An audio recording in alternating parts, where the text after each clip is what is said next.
guys, welcome back to our channel Nick's Pets and Passion. ഞാൻ നിങ്ങളുടെ Nizhyn.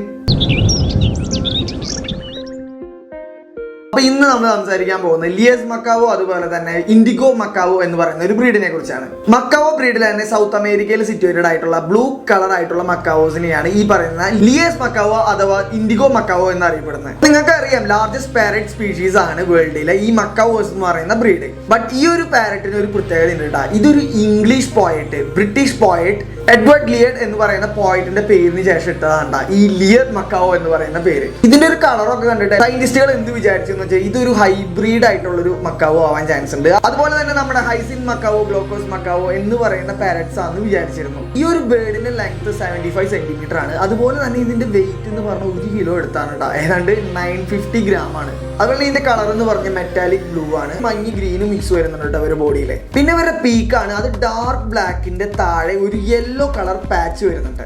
ഇതിന്റെ കണ്ണിന്റെ ഐറിങ്സിന്റെ കളർ എന്ന് വെച്ച് കഴിഞ്ഞാൽ ഒരു ഓറഞ്ച് കളർന്ന യെല്ലോ ആണ്. അതുപോലെ തന്നെ ഇതിന്റെ ഫീറ്റിന്റെ കളർ ഡാർക്ക് ഗ്രേ ആണ്. ഹൈസിൻ മക്കാവിനെ വെച്ച് നമ്മൾ ഇവരെ കമ്പയർ ചെയ്യുമ്പോൾ ഹൈസിൻ മക്കാവിനേക്കാളും ചെറുതാണ് ഇവര്. ഈ ഒരു മക്കാവിന്റെ മോസ്റ്റ് ഓഫ് പോപ്പുലേഷൻ ജീവിക്കുന്നത് എവിടെയാണെന്ന് വെച്ച് കഴിഞ്ഞാൽ കാനഡോസ് ബയോളജിക്കൽ സ്റ്റേഷനിലാണ്.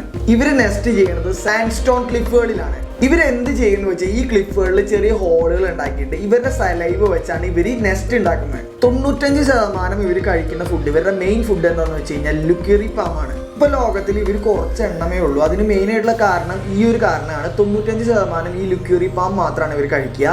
ഇത് അവൈലബിൾ ആവാത്ത സമയത്ത് ആ കോണും കാര്യങ്ങളും ഇവർ കഴിക്കാറുണ്ട്. നമ്മുടെ നാട്ടിലൊക്കെ കാണുന്ന പോലെ തന്നെ ഇത് ആവശ്യമില്ലാത്ത പാഴ്മരങ്ങളും കാര്യങ്ങളൊക്കെ വെട്ടി നമ്മളവിടെ കൃഷി ചെയ്യൂലേ. അതുപോലെ തന്നെ ഇവരുടെ നാട്ടിലും ഈ പറയുന്ന പാം എന്ന് പറഞ്ഞൊക്കെ അറിയാലോ, പനകളൊക്കെ വെട്ടി ആൾക്കാർ കൃഷി ചെയ്തു തുടങ്ങി. അപ്പോഴത്തെ ഒരു സിറ്റുവേഷനിൽ എന്ത് സംഭവിച്ചു എന്ന് പറഞ്ഞു കഴിഞ്ഞാൽ ഇവർക്ക് ഭക്ഷണം കഴിക്കാൻ ഇല്ലാണ്ടായി. 99% ഇവരുടെ ഡയറ്റ് ഏകദേശം ഈ പാം ട്രീയിൽ നിന്നുള്ള നെറ്റാണ്. ഇവരുടെ മേറ്റിംഗ് സീസൺ ഏകദേശം ഡിസംബർ തൊട്ട് മെയ് വരെയാണ്. ഇവർ ഭയങ്കര കമ്മിറ്റഡ് ആണ്, തേപ്പും കാര്യങ്ങളൊന്നുമില്ല. അതുകൊണ്ട് തന്നെ ഇവർ ഒരുമിച്ചായിരിക്കും, മേറ്റ് ആയി കഴിഞ്ഞാൽ ഒരുമിച്ചായിരിക്കും ലൈഫ് ടൈം മൊത്തം. ഏകദേശം ബ്രീഡിംഗ് സ്റ്റാർട്ട് ചെയ്യുന്നതിന്റെ വർഷങ്ങൾക്ക് മുന്നേ തന്നെ ഇവർ പെയർ ആയിരിക്കും. ഇവർ ഇടുന്ന എഗ്ഗിന്റെ എണ്ണം 1 തൊട്ട് 2 വരെയാണ്.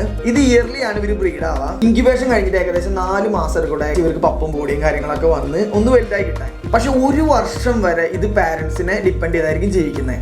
ഈ പറയുന്ന കുഞ്ഞുങ്ങളില്ലേ മെച്യൂരിറ്റി എത്താൻ വേണ്ടിയിട്ട് 2 തൊട്ട് 4 വർഷം വരെ എടുക്കും. പണ്ട് തൊട്ടേ ഇവർ മനുഷ്യൻ ഹണ്ട് ചെയ്യണോണ്ടും അതുപോലെ തന്നെ പെറ്റ് ട്രേഡിങ്ങിന് വേണ്ടിയിട്ട് ഇവരെ പിടിച്ചുകൊണ്ട് ക്യാപ്റ്റിവിറ്റിയിലേക്ക് പിടിച്ചുകൊണ്ട് പോകുന്നതുകൊണ്ട് തന്നെ IUCNന്റെ റിപ്പോർട്ട് പറയുന്നതെന്ന് വെച്ച് കഴിഞ്ഞാൽ ഇപ്പൊ ഇവരുടെ ഒരു അവസ്ഥ വംശനാശ ഭീഷണിയുടെ തൊട്ടറ്റത്താണ് കേട്ടോ. ഇപ്പൊ നമ്മുടെ ലോകത്തിൽ ആകെ 1300 എണ്ണത്തിനെ മാത്രം സ്പോട്ട് ചെയ്യാൻ പറ്റിയിട്ടുള്ളൂ. ഏകദേശം ഇവരുടെ ഒരു ലൈഫ് സ്പാൻ എന്ന് പറഞ്ഞാൽ 30 തൊട്ട് 50 വർഷം വരെയാണ്. പിന്നെ ഇവരെ പെറ്റായി വളർത്തുന്ന ഒരു കാര്യം, പെറ്റായി വളർത്തുന്നത് ഇല്ലീഗലാണ്. അതുകൊണ്ട് തന്നെ ഇത് ലീഗലായിട്ട് നമുക്ക് വളർത്താൻ പറ്റില്ല. ഈ പറയുന്ന ബ്ലാക്ക് മാർക്കറ്റും അതുപോലെ പെറ്റ് ട്രേഡിങ്ങും കാര്യങ്ങളൊക്കെ ഇനിയും ഇതിനെ ഉപദ്രവിച്ചു കഴിഞ്ഞാൽ നമ്മുടെ ജനറേഷന് കാണാൻ പറ്റുന്ന ഇവയെ ഇനി വരുന്ന ജനറേഷന് കാണാൻ കഴിയില്ല.